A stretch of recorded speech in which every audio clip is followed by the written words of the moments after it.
yung malungkot na sinabi ni Ma'am Elizabeth Zimmerman Duterte na bagamat in good health si Tatay Digong, siya ay butot balat na. Alam niyo po, naintindihan ko kung bakit kinailangan i-highlight ni Ma'am Elizabeth na talagang nasa mabuting kalagayan naman at kalusugan si Tatay Digong, wala nang gamot na iniinom. Kasi pag sinabi lang na butot balat, alam na natin kung ano ibig sabihin nun. Pero sinabi pa rin niya na butot balat. Ibig sabihin, napakalaki ng nawalang timbang kay Tatay Digong at literally siya ay butot balat na. Siguro naman, hindi mo na kinakailangan maging doktor para malaman kung bakit naging butot balat na si Tatay Digong. Sakit ng loob po yan. Sakit ng loob dahil nangyayari ngayon, yung pinakaayaw niya mangyari na siya ay hinuhusgahan ng mga dayuhan. Talaga naman kung mula nung nagkaroon ng isang joint article na nagsasabi na dapat maimbestigahan si Tatay Digong for crimes against humanity, 2017 pa po yun. Sinasabi na ni Tatay Digong, ano sila, hilom? Independenteng bansa ang Pilipinas, may sarili tayong hukuman. Kung meron gusto magreklamo laban sa akin, dito sila sa Pilipinas sumarap. Dahil mababaliwala yung pagkamartir ng ating mga ninuno na nagpakamatay para magkaroon ng malaya at independenteng Pilipinas. Pero ngayon po, nangyayari na yung kanyang bangungot na siya po ngayon ay hinuhusgahan ng mga dayuhan sa mga krimen na di mano ay nangyari sa Pilipinas. Ang nakakalungkot pa po dalawang bagay. Sinasabi nila 30,000 daw ang mga namatay dyan sa war and drugs si Tatay Digong. Pero dun sa arrest warrant, 43 ang sinasabi nilang biktima. Pangalawa po, sinasabi nila na overwhelming daw ang ebidensya. Pero anong katotohanan? Hanggang ngayon pa lang sila na nagpupumpinse ng mga pulis na sa Pilipinas na tumisigo laban sa kanya. Humingi sila ng karagdagang panahon para ilabas ang lahat ng ebidensya laban kay Tatay Digong. And yet, ngayon pa lang po sila nakikipag-usap sa kapulisan na tumindig bilang testigo. Kaya nga po, naiintindihan natin kung bakit balat buto na lang si Tatay Digong. Nasisiraan na po siya ng loob. Kaya nga po siguro nawawala na ng gana. Dahil nangyayari nga yung pangungot niya at siyempre napakatagal ng proseso. At dahil siya naman po ay dating prosecutor at abogado rin, alam niya na hindi makatarungan na nangyari sa kanya. Pantakin ninyo, 120 days plus na siya nakakulong and yet wala pang probable cause.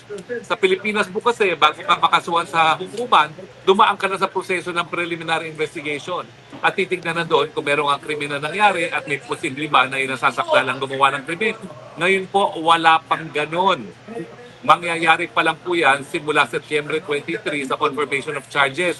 Doon pa lang po pruebahan ng prosecutor kung mayroong probable cause. Meanwhile, 120 days na siyang nakakulong.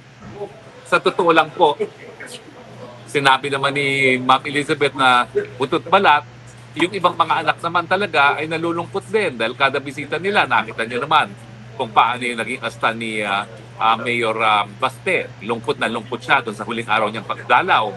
Si Congressman Pulong, hindi na po humarap sa amin dahil hindi na niya kaya kaming harapin. Dahil baka siguro maluha siya. No? Hindi po mabuti ang lagay ni Tatay Digong.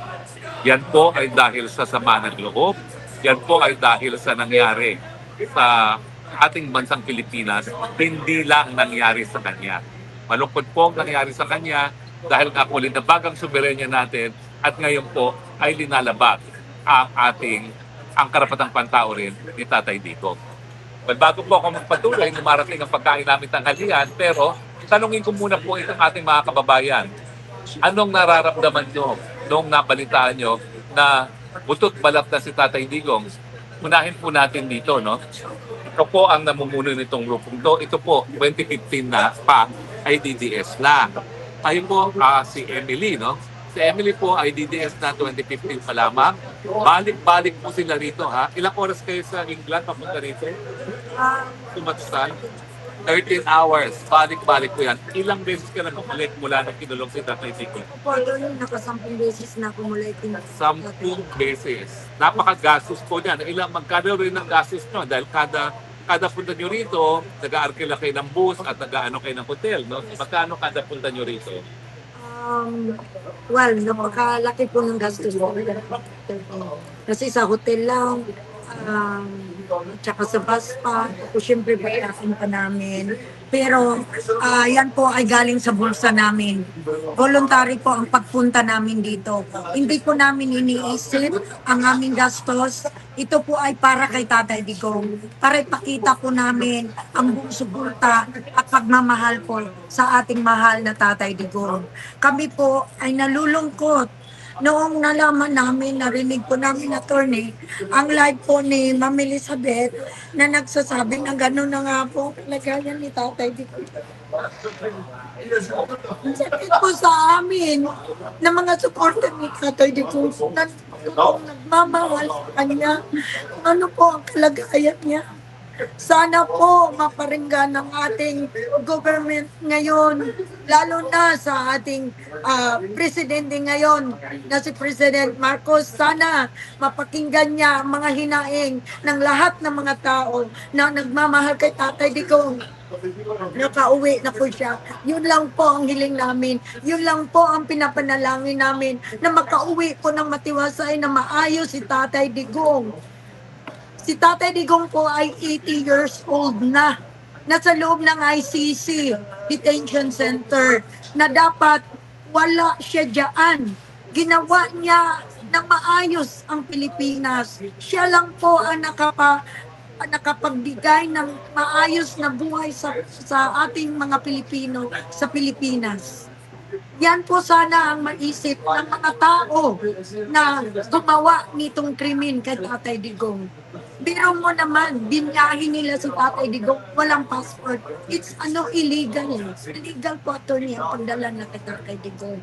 Yan po sana ang iniisip nila. Biro mo walang passport, nakarating si Tatay Digong ng dahil. Tapos, si Tatay Digong ay may sakit, mahina na. So dapat po, yan po ang iniisip ng mga Marcos ngayon. Si Tatay Digong lang po ang nakapag-libing sa talay ninyo. Sana po, maisip nyo rin yun. Mahal na mahal namin si Tatay Digong. Ano ko, maraming salamat sa iyong madamdaming pananalita, no, Gabi. Pero alam nyo, ang katunayan niya, ang malungkot, hindi lang nalinabag nga yung karapatang pantao ni Tatay Digong. Pero malungkot, siguro, akala ng mga Marcoses, dahil pinakulong nila si Tatay Digong, magtatagumpay sila sa kanilang kagustuhan na manatili sa pwesto forever. Marcos Part 2, Marcos forever. Pero hoy, Junior, sa tingin mo kung may mangyari kay Tatay Digong sa dahig, dahil sa ginawa mong pangingid na papapunta sa kanya, magtatagal pa kayo? Magdasal ka na tumaba muli si Tatay Digong dahil pag siya'y patuloy na pumayat at may mangyari sa kanya, tapos na ang inyong pamilya. Kung nung una, kayo'y nakapunta pa ng Hawaii, baka hindi na kayo makaalis ng Pilipinas at magharumintado na ang Pilipino. Hindi ko sinasabi na gawin yan ng ating mga kapwa Pilipino. Pero hindi po imposible yan. Nakapatuhin na kayo ng mga taong bayan pag may nangyari kay Tatay Digong dito sa dahig. Mali kayo kung sa akala ninyo na wala ng problema sa inyo sa pamamagitan ng pagkikidnap nyo papunta ng dahig si Tatay Digong. Pag minangyari, bangungot yan sa inyong lahat at sa mga henerasyon na darating ng Marcos. Hindi kayo patatawarin ng sambayan ng Pilipino. Tandaan nyo yan. Mag-aral ka ng kasaysayan. Paano naging katapusan ni Muammar Gaddafi sa Libya? Hindi malayo, ganyan din ang gagawin sa inyo. Hahatawin kayo ng taong bayan sa galit pag may nangyari kay Tatay Digong. Kahit saan pa kayo magtago, may Pilipinong magagalit sa inyo at hahataw sa inyo. Hindi ko sinasabing gawin yan. Ako'y Kristiyano, hindi ko sinasabing dapat gawin yan. Pero ganyan po ang posibleng mangyari sa galit, sa hagupit ng sambayanang Pilipino pag may nangyari sa inyong lahat. Ang pag-usapan natin, anong pwede natin gawin ngayon bilang mga Pilipino? Sa tingin nyo ba naging epektibo yung marcha natin para makamit yung ating ninanais na maipauwi si Tatay Digong? Si Rox.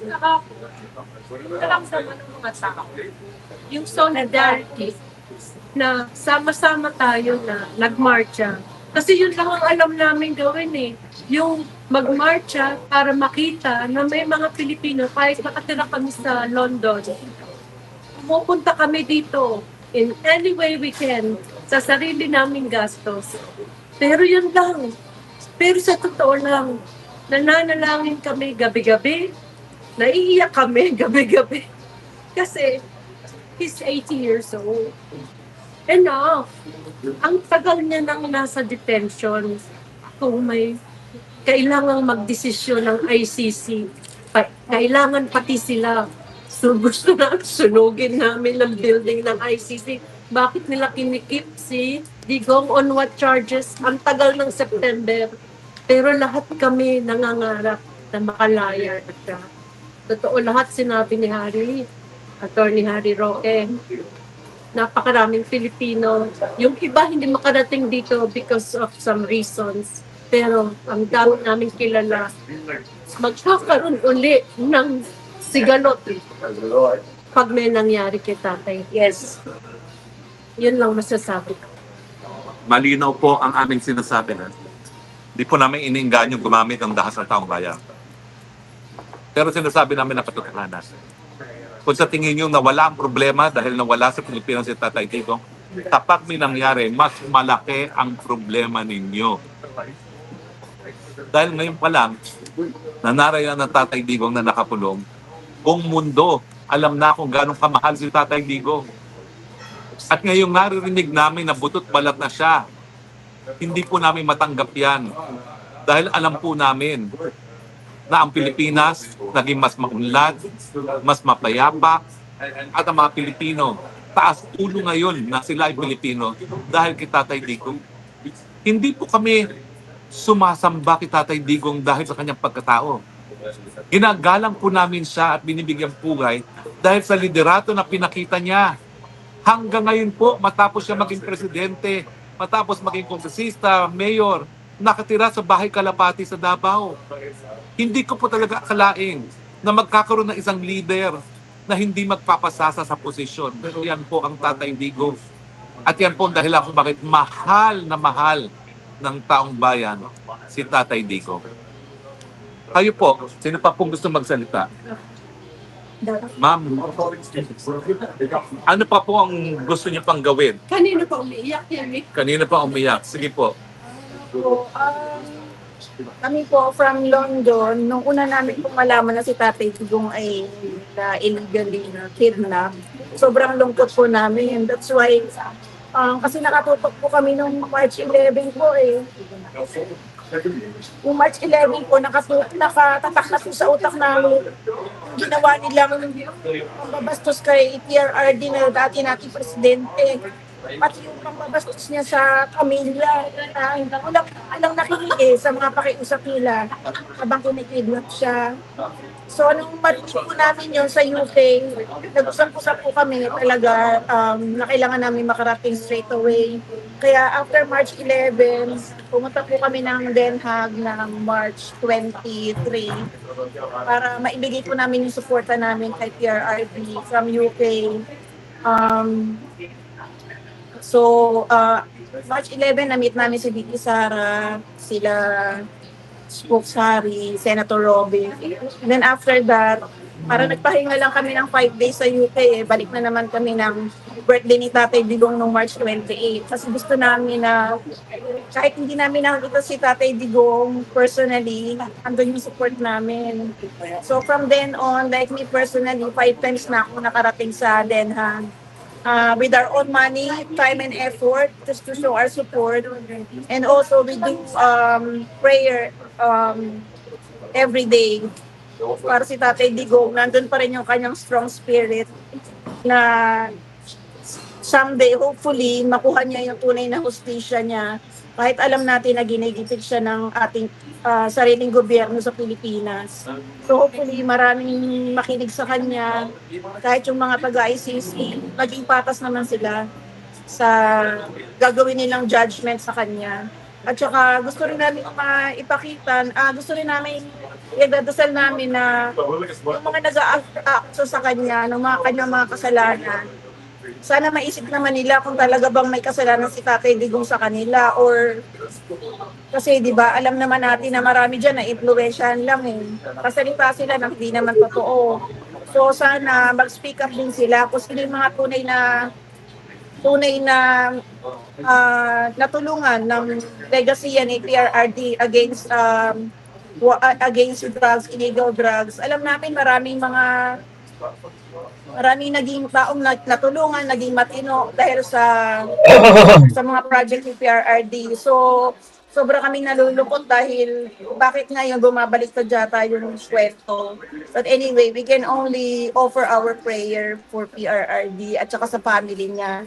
Sana kung gaano kami katatag sa aming suporta, sana mga pamilya niya, Ma'am Hanilet, si Ma'am Elizabeth, mga anak si BP Sara, Kompolong and Mayor Baste, and Kitty, sana maging matatag pa rin sila hanggang sa dulo.